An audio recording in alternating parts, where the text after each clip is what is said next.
¿Estás abrumado por la rutina? Todos pasamos por momentos donde lo que queremos es tomarnos un tiempo para detenernos y respirar. Te invitamos a un espacio donde dialogaremos de una manera muy amena y relajada sobre los temas más importantes de la vida. Ven y escápate.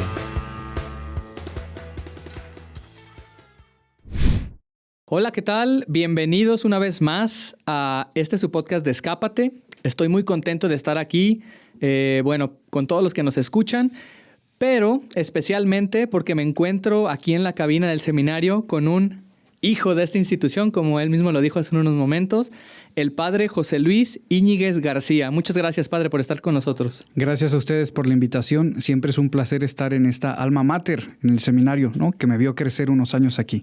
Qué orgullo, ¿no? Qué orgullo. La verdad es que sí. Y también aquí conmigo pues está mi hermano Carlos Castolo, que compartimos aquí la casa. ¿Cómo estás, Carlos? Muy bien, Fer. Muchas gracias por la invitación. La verdad no me la esperaba, pero mira, con mucho gusto, padre, también por compartir con usted pues este apostolado que pues esperemos le guste y nos siga acompañando por aquí. Ya veremos que sí. Muchas gracias. Gracias, padre. Bueno, pues antes de comenzar con el tema que hoy nos ocupa, les recuerdo nuestras redes sociales. En Facebook nos pueden encontrar como Seminario Diocesano de Guadalajara, en Instagram como @seminario.guadalajara y ahora, pues en la nueva modalidad que tenemos en YouTube, Seminario Diocesano de Guadalajara. Recuerden, pues, que nos ayudan mucho compartiendo esta reflexión, sobre todo para que el apostolado pueda llegar a más personas y a más lugares, que es al final de cuentas lo que queremos, ¿no? Bueno, el tema que nos ocupa hoy es un tema que ya el Papa Francisco ha estado abordando durante ya un buen tiempo de su pontificado y que no solamente él, ya muchas personas lo han comentado aquí y allá, y es la colonización ideológica. Este término que al principio podría parecer un poco técnico, quisiéramos como desmenuzarlo un poquito, desmenuzar a qué nos referimos con esto. ¿Por qué? Porque, bueno, yo en mi reflexión, ya ahora sí voy a meter un poquito aquí de mi cuchara, me he dado cuenta que en la sociedad en la que vivimos, sobre todo en el diálogo, cuando quiero entrar en diálogo con algún amigo, con algún compañero, hay elementos que yo detecto, sobre todo ahorita que, por ejemplo, pues nos toca aquí en el seminario estudiar filosofía. También, pues uno como que empieza a darse cuenta de algunas cositas, ¿no? Y en este diálogo he detectado un poquito de elementos, de cosas, voy a decirlo así, o elementos que ya están en el pensamiento de las personas, pero que no necesariamente hemos reflexionado o hemos pensado por nuestra propia cuenta, y que al final de cuentas terminan modelando la manera en la que pensamos, la manera en la que vivimos, la manera en la que nos comportamos, y de una manera u otra terminan definiendo pues el sentido, si lo podemos llamar así, de nuestra vida. Entonces, padre, platicábamos pues ya hace un tiempecito cuando le dije si nos podía ayudar, estos elementos que nosotros llamamos ideológicos, ¿cuáles pudieran ser o por qué les llamamos que son elementos ideológicos? Bueno, la primera cosa que me gustaría decirles, en un sentido profundo, que es una colonización ideológica. Y yo creo que la colonización ideológica en sentido profundo es anular la capacidad crítica de la realidad. Teniendo la capacidad de juzgar la realidad de una manera crítica, que no es un sentido peyorativo, sino es un sentido donde uso toda mi inteligencia para ver qué es lo que pasa y cómo pasa, lo anulo. Porque anulo diferencias, porque corrompo identidades, porque me vuelvo permisivo. Una colonización ideológica es anular la capacidad crítica, pero no solamente esto, ¿no? Sino también es someter y acabar a las diferencias. Como si alguien no soportara que el otro fuera distinto o se la pensara distinto. He ahí el término ideológico, ¿no? O sea, si tú no te la piensas como yo, te voy a descartar. Te voy a difamar y si puedo, te mato. Y colonizar significa ir ganando territorio cada vez más, pero solo con los que piensan como yo. Y voy a hacer todo lo necesario para que tú te la pienses así. Y voy a lo mejor a empezar a crear derechos, a crear lenguaje, a crear formas de interpretación bastante ligeras, bastante superficiales, para que la gente piense como yo y no sentirme ni confrontado ni responsable, simplemente en una conformidad tremenda, ¿no? Una colonización ideológica desconoce a la persona, desconoce la realidad, pero porque antes se desconoció a sí mismo. O sea, tuvo una consideración de sí mismo monstruosa. No se dio cuenta que era persona humana. No se dio cuenta que era un espacio abierto de posibilidades para el intercambio, las relaciones interpersonales. Y quiso que el otro fuera solamente una imagen perfecta de lo que él no es. Fíjese, aquí encuentro algo muy interesante en lo que dice, porque suena paradójico.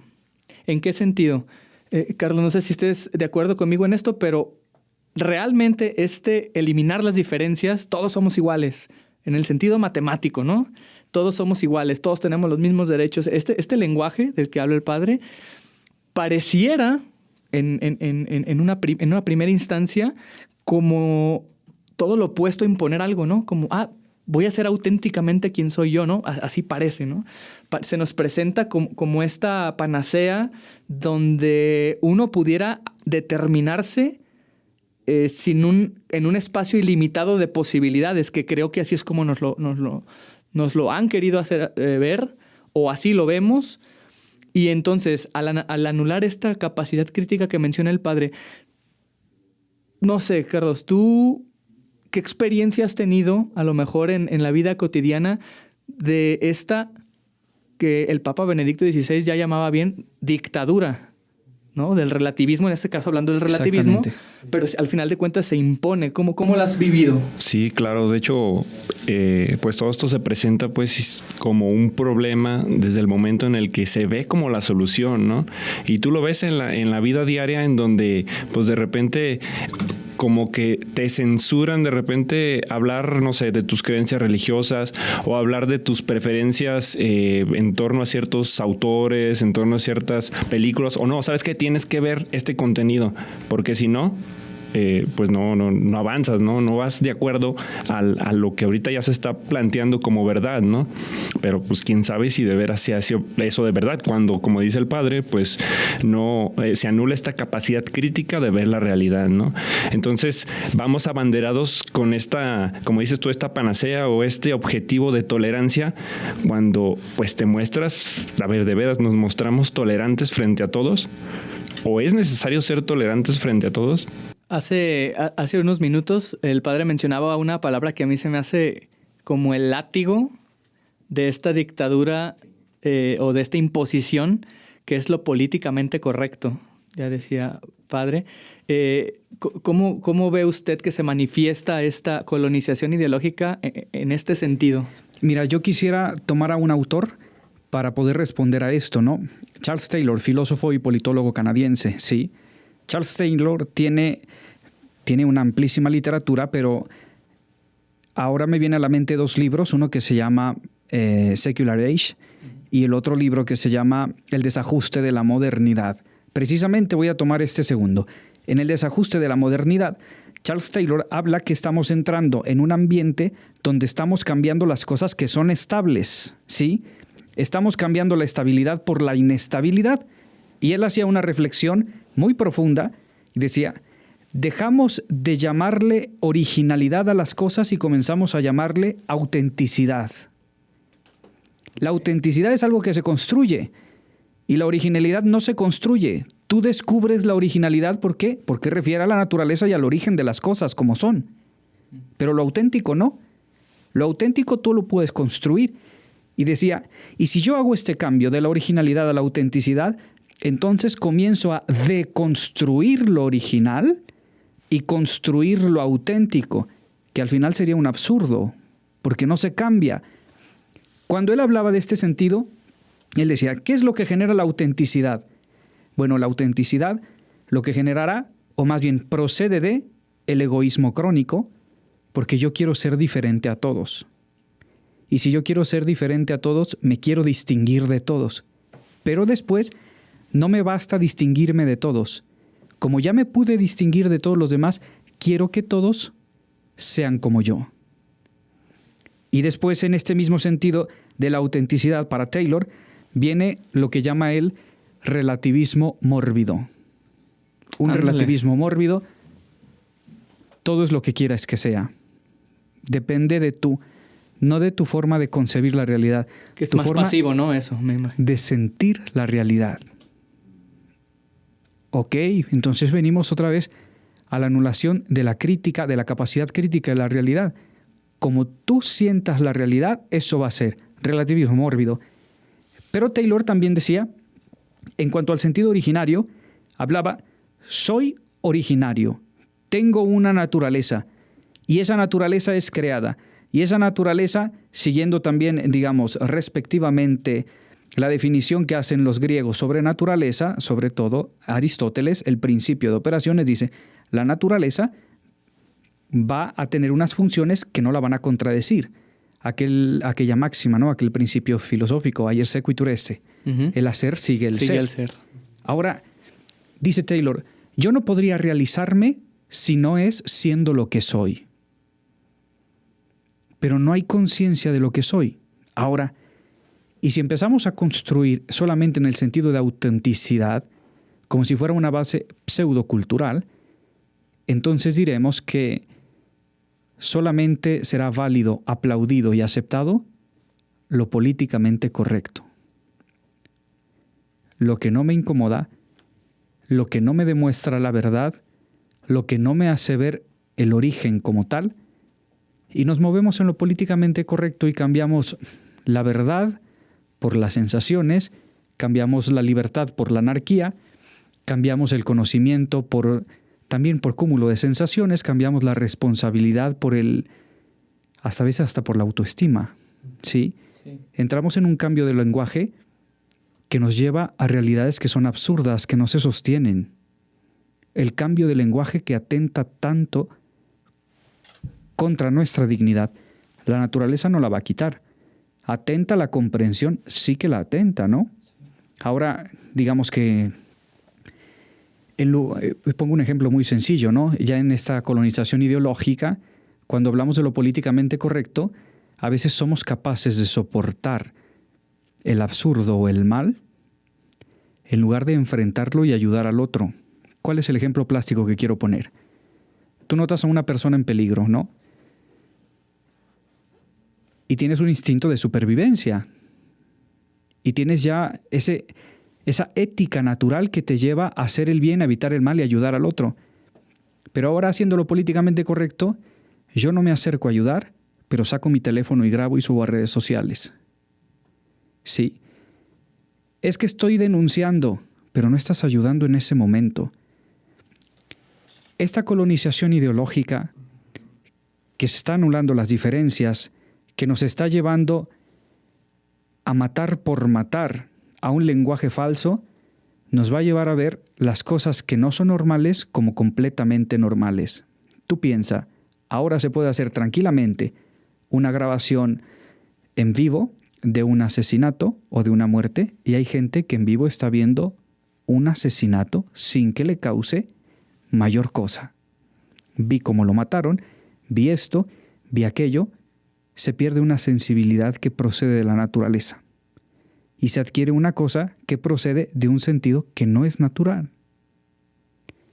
Lo políticamente correcto tiene una finalidad destructora y a veces no nos damos cuenta que entra en lo cotidiano, pues es parte de la colonización ideológica, ¿no? Sí. No sé qué ustedes han visto, cómo pueden identificar ustedes también lo políticamente correcto, ¿no? En el lenguaje común, o también en las formas como vivimos, o en nosotros mismos, las formas como reaccionamos ante tales o cuales circunstancias, ¿no? Sí, de hecho, le comentaba que tuve una experiencia hace poquito de platicar con la novia de un amigo. Y en el lenguaje me venía mucho, me saltaba mucho, que ella utilizaba mucho expresiones como, bueno, yo pienso, respetando el que... era como una hasta muletilla, ¿no? Pues si piensa eso, que bueno, yo pienso aquello.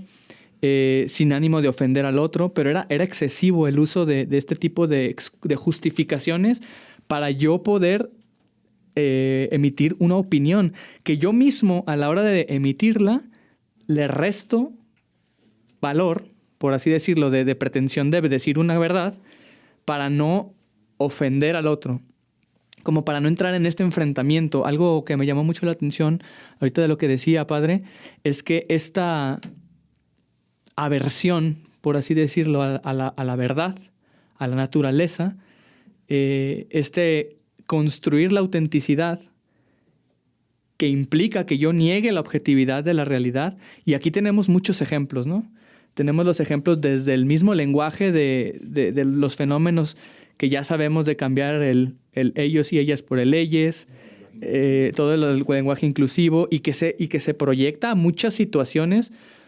Hace poco nuestro profesor de filosofía política nos mostraba un video donde en una universidad de Washington le hacían unas preguntas a unos jóvenes sobre qué opinaban de los baños, digamos, que ya prescinden del género, todo esto.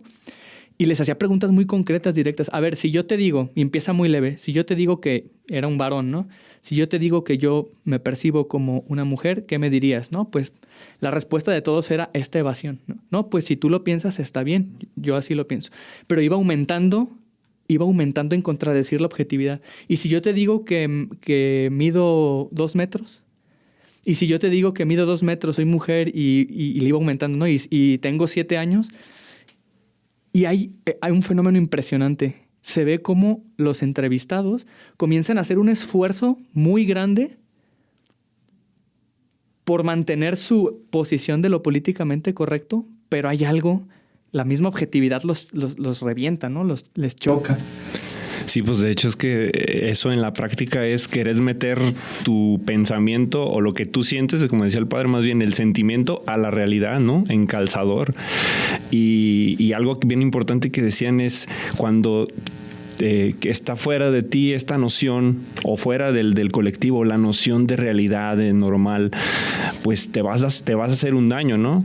Según tú vas a decir, pues es que esto me da paz, ¿no? Que son de esas muletillas que también se utilizan hoy día, ¿no? Esto me da paz. O ¿sabes qué? Esto es hasta un sentido de bien común, ¿no? Y a ver, pero también vamos viendo a ver de veras si es un bien común o solamente es de un grupito que ante la poca crítica que se tiene ante los sucesos en la realidad, pues están manipulando, ¿no? Puede ser. Pero de manera existencial, la persona cuando va siguiendo sus propios gustos, cuando no está siguiendo un camino objetivo de la realidad, entonces se hace daño de manera existencial. Sí. Ahora, padre, la palabra colonización me remite a mí a que hay una intencionalidad. No sé si en este sentido, sin entrar en cuestiones de conspiración, ni mucho menos, pero ¿qué parte de intención y qué consecuencias,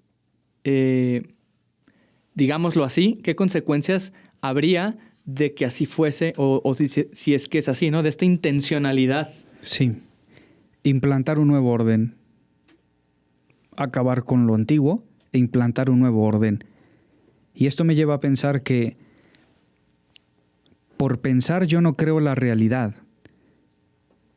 La realidad se descubre porque pienso, pero no se construye porque pienso. ¿Sí? La descubro porque soy un sujeto pensante, pero no descubro una realidad objetiva simplemente por pensar o por sentirla. ¿Sí? Es muy distinto. Crear un nuevo orden, llegar a una colonización ideológica que va a llevar a anular al ser humano como tal, anular a la persona, es hacernos como aquello que se llamaba ya en la teología medieval un ex machina, ¿no? Vengo de la máquina y sigo siendo una máquina, ¿sí? Es decir, soy un ser mimético que va a copiar a los demás, que va a copiar a las mayorías, que va a estar sometido a esto y voy a perder, no ontológicamente, pero voy a perder el sentido de mi libertad y de mi conciencia. Entonces sí, el infierno son los otros. Como decía. Entonces sí. Ahora, a mí me gustaría pensar que esta colonización ideológica tiene como 3 sentidos, siguiendo un poco al Papa Francisco, que va a empezar la colonización en un nivel cultural, a través del lenguaje, a través de otras cosas, a través de la música, a través del cine, sí. La cultura dejará de expresar los trascendentales, la belleza, la unidad, la bondad, sí. Estética sectorial. O se hará los propios suyos, ¿no? Y creará sus propias cosas, sus propias categorías, y es que es cultura. Bueno, ¿a qué le llamamos, no? ¿A qué le llamamos esto? ¿A qué le llamamos cultura? Es algo que me atrae y que eleva el alma y que me hace contemplar, capaz de contemplar, que me deja entender las cosas como un don, como algo dado, o que me deja entender las cosas como un producto que yo transformo, que yo le quito, que yo le pongo, y si es un producto no es bueno, verdadero, ni bello. ¡Ni uno! Ni uno siquiera. Está fragmentado. Una colonización cultural después vendrá también a una colonización ideológica de religión. Es decir, no debe de haber religión. Basta una religión universal, la fraternidad universal, ¿sí? Sin concepción de religión. Pero también al interno de las religiones puede venirse a mezclarse esto con algunas ideologías y decir, es que la religión es una ideología. No precisamente. Será una ideología cuando desconozca la verdad, cuando desconozca la alteridad, cuando desconozca la belleza de las cosas. Cualquier grupo extremista de cualquier religión. ¿Sí? Entonces, no podemos, estos lo viven como una religión, no, como una ideología. Y la tercera cosa que menciona Papa Francisco es que también buscará perseguir las verdades trascendentales. Sí. La colonización ideológica va sobre las verdades trascendentales. Le quiere cambiar al hombre las preguntas. El hombre siempre se ha preguntado quién es y qué quiere. El hombre siempre se ha preguntado qué es el bien y qué es la verdad. El hombre se ha preguntado siempre por su destino. Ahora cambiar las preguntas es empezarse a preguntar qué siento y qué quiero sentir. Y si quiero sentir, me quedo aquí y ya, digamos que una realidad bastante inmanente, llena de sensaciones y sin sentido. Decía Marian Rojas Estapé, esta psiquiatra española, que estamos llenando el mundo de sensaciones, pero estamos perdiendo el sentido de las cosas. Las sensaciones no suplen el sentido. Y también tenemos algunos riesgos y consecuencias de estar siguiendo esta colonización ideológica y vemos a un altísimo número de personas en depresión, en ansiedad, sin ser capaces de estabilidad. Lo políticamente correcto, la colonización ideológica que te lleva a ese relativismo mórbido siguiendo a Taylor, te va a llevar a no tener una estabilidad en sus decisiones. Tan es así que te encuentras a chavos hoy en la universidad que han decidido, que han pasado por cuatro carreras o 5 y no saben dónde quieren, ¿sí? Que no son capaces de tener una relación estable con nadie ni consigo mismos. No hay estabilidad. Digamos, ¿y qué hay cuando el hombre no busca la estabilidad? Comienza a ser víctima y comienza a ser el elemento más vulnerable para que se lleve a cabo una colonización ideológica. Lo hemos llenado de sensaciones, le quitamos el sentido, le hacemos perder su estabilidad, su capacidad de decisión. Entonces, ahora sí, tenemos al hombre producto y no al hombre persona. Que ahora, hablándolo así, es muy interesante cómo esta virtualidad, con este cambio que hizo, por ejemplo, hace poquito, ¿no? Mark Zuckerberg con la empresa de Facebook a Meta, con esta cuestión del metaverso, pues es una expresión de esto, ¿no? Una expresión de erigirse como constructor de una realidad. Y esta expresión, creo que, pues, como usted lo dice, padre, vacía de contenido al hombre. Pero, Carlos, ¿qué hacer? ¿Qué hacer primero, como seres humanos? Ya no digamos ahorita, primero, ¿qué hacer como seres humanos ante esto que ya detectamos? ¿Qué hacer como cristianos también ante esta situación en la que, querámoslo o no, la pasividad también es omisión? Sí, pues a mí me parece, al menos ahorita, lo que nos ayude a agregar el padre, que la verdad es brillante todo lo que nos está diciendo y que es muy valioso. Yo quiero pensar para el que esté escuchando esto en estos momentos, muy valioso lo que está compartiendo el padre Clinton. Yo veo aquí como una oportunidad también esto, ¿no? Que si bien hay esta colonización, pues parte de este relativismo, ¿no? De yo quiero imponer lo mío, ¿no? Entonces, pero yo tengo derecho, y empezamos a ponerle palabras bonitas como para decir, esto es lo que yo siento que yo quiero, y bueno, ya al final luego viene la imposición, pero me parece que viene una oportunidad para entrar en diálogo, ¿no? Y un diálogo que sea realmente el confrontar las ideas para llegar a una verdad, porque muchas veces podemos a lo mejor caer en la tentación de sí, vamos a platicar, vamos a entrar en diálogo, ¿no? Y yo ya expuse mi idea y el otro ya expuso la suya y ya expuso esta es mi verdad, ¿no? Y caigo en lo políticamente correcto de pero yo respeto lo que tú piensas. Pero ¿no? Ya desde ahí, es decir, Exacto. Esta es mi verdad, no, espérame. Es la verdad, ¿no? Y que se va a ir descubriendo en el diálogo, ¿no? Así es nuestra razón discursiva, ¿no? Entonces, cuando yo voy planteando algo, voy descubriendo, voy enriqueciendo al otro, y el otro me enriquece con lo que él está viendo de la realidad. Entonces, me parece que hay una oportunidad si generamos esos espacios de diálogo, de debate, y si alcanzamos a cruzar esa barrera de lo tolerante y de lo políticamente correcto.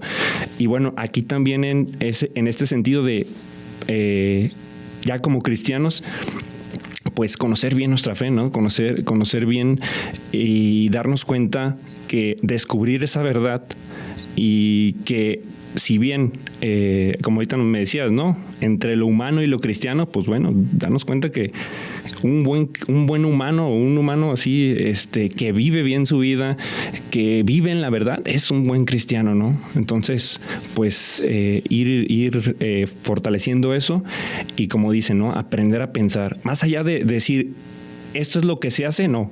Vamos aprendiendo a pensar y vamos trabajándolo juntos para llegar a eso, a la verdad.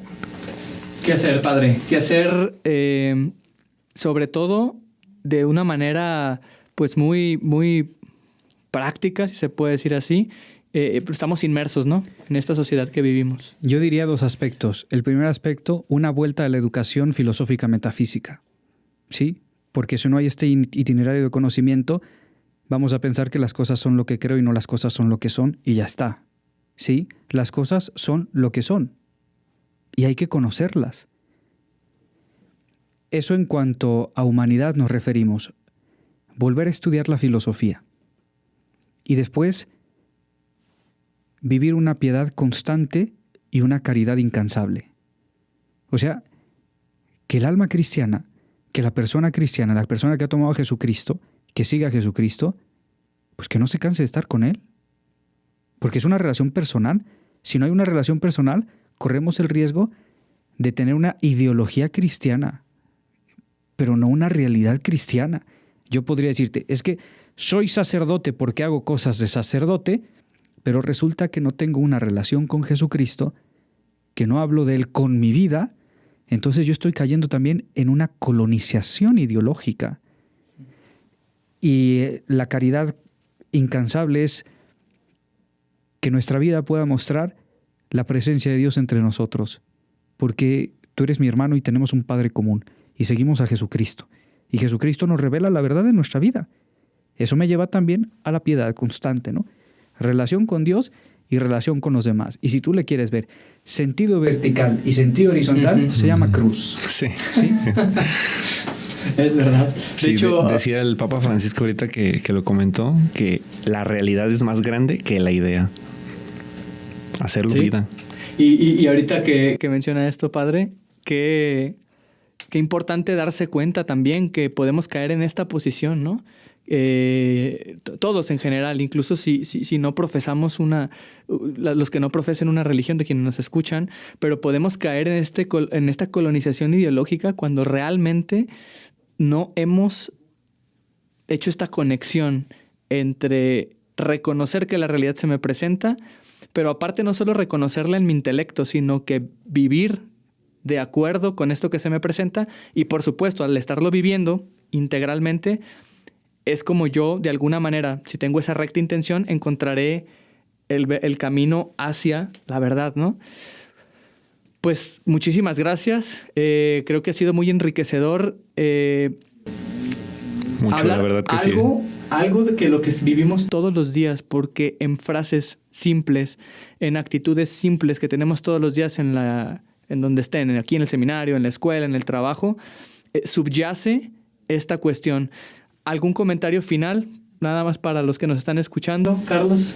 Pues sí, me quedo yo con eso que comentaba el padre de volver a tener esto, bases firmes, esto concreto, ir a la realidad, y pues eso es con buscar la identidad, ¿no? Buscar cuál es la identidad de cada persona, ¿no? E ir a la persona. Yo por ahí recuerdo en alguna anécdota que de repente nos dicen en clase, que en algún momento le preguntaron a Bill Gates, ¿no? Oye, ¿cuál es el futuro que tú le ves a la humanidad? ¿Por dónde es el camino? Dice, los microprocesadores, ¿no? Y ya todas las vertientes más, la tecnología, ¿no? Y luego le preguntaban al cardenal Bantuan, que a lo mejor lo conocerán, pues fue cardenal este obispo que estuvo preso durante 13 años en Vietnam, y le preguntaban, cardenal Bantuan, ¿y cuál cree usted que es el camino para el futuro de la humanidad? La persona. Voltear a ver la persona y descubrir a la persona. Padre, últimas impresiones. La verdad os hará libres. La gracia supone la naturaleza. Habrá que conocer mejor las cosas para hacer esos vasos abiertos a la gracia de Dios y reconocer la verdad en el otro y tratarlo así, como el otro que forma parte de la verdad, no el otro que tiene su propia verdad. Pues, como broche de oro, muchísimas gracias a los dos por estar aquí con nosotros aquí en Escápate. Y bueno, les recuerdo nuestras redes sociales a todos los que nos están escuchando. Facebook, Seminario Diocesano de Guadalajara. Instagram, @seminario.guadalajara. Y ya nos pueden encontrar en YouTube en Seminario Diocesano de Guadalajara. Muchísimas gracias a todos y nos vemos en el siguiente episodio. Hasta luego. Hasta luego. Escápate. Pensamientos sobre la vida y su destino. Seminario Diocesano de Guadalajara.